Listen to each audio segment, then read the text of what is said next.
The 5 men who make up the Central Park Five, now calling themselves the exonerated 5. They're suing the former president over his remarks during last month's debate. As a reminder, the exonerated 5 were a group of Black and Latino teenage boys wrongfully accused of raping a woman in New York Central Park in 1989. After hours of interrogation, they confessed but later retracted their statements, saying they were coerced. They pled not guilty but were ultimately convicted and served several years in prison. More than a decade later, DNA evidence and the confession of a convicted rapist proved their innocence. Today, now free and advocating for criminal justice reform, the group has filed a defamation lawsuit against Trump for these comments at his one and only debate with Vice President Harris. They said they pled guilty. And I said, well, if they pled guilty, they badly hurt a person, killed a person ultimately. And if they pled guilty, then they pled, we're not guilty. Okay, but all 5 had pleaded not guilty, and the victim of the attack, which was horrific, survived. Trump's comments on the case go back decades when he published this newspaper advertisement in New York's 4 main newspapers just days after the 5 boys' wrongful confessions in 1989 coerce confessions, saying, bring back the death penalty, and, quote, they should be forced to suffer, and when they kill, they should be executed for their crimes. Joining me now is Shanin Specter, a trial lawyer who represents the exonerated 5. Shanin, thank you for joining Top Story tonight. So do you have a case here, and what is your lawsuit about? Well, thank you, Tom, for having me. And I could not express it better than you did at the top of this segment. On September 10th, in the debate with Vice President Harris, Donald Trump wrongly stated that these 5 men pled guilty. He wrongly stated that they killed the victim.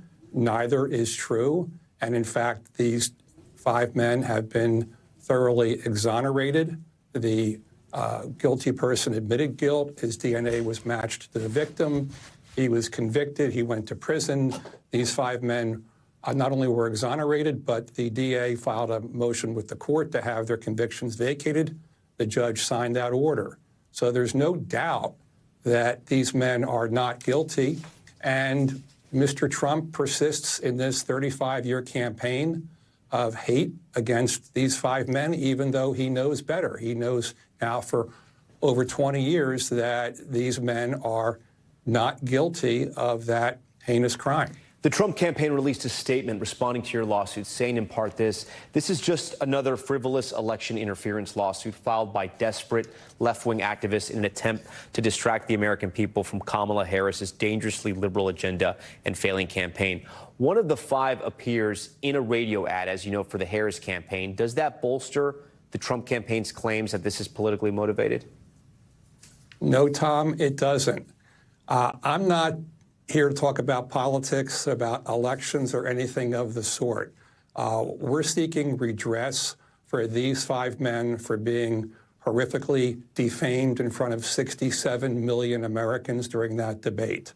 I think it's unfortunate that President Trump had his campaign spokesperson undertake that attack against these 5 men instead of having his lawyer respond and say whether the lawsuit is true or false. Shanin, I want to ask you about that. Courts. What does the law say? Could Trump come out tomorrow and say, oh, you know what, I made a mistake. I was at the debate. I was under pressure. I simply misspoke. Would that be enough to drop this lawsuit, or that's not enough? Tom, I don't know of any human being to whom Donald Trump has ever apologized. So I'm not holding my breath that he would apologize to these 5 men. But if he would do that, that would be fantastic. If he would issue a retraction, that would be fantastic. But I'm not holding my breath. Yeah.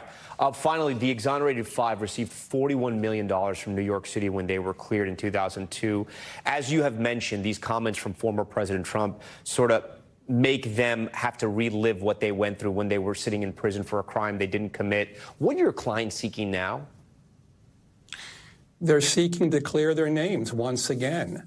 This has all been dredged up again. They've been accused on national television to a huge audience of having pled guilty and having killed this woman. Neither of those things is true. They're seeking a trial to clear their names. They're seeking damages to compensate them for their loss of reputation and their emotional distress. And they're seeking to have an award of punitive damages against Mr. Trump to punish him and deter him from making these kinds of statements and taking this kind of conduct in the future. Attorney Shanin Specter, we thank you for your time. We thank you for sitting down with us here tonight. Thanks for watching. Stay updated about breaking news and top stories on the NBC News app or follow us on social media.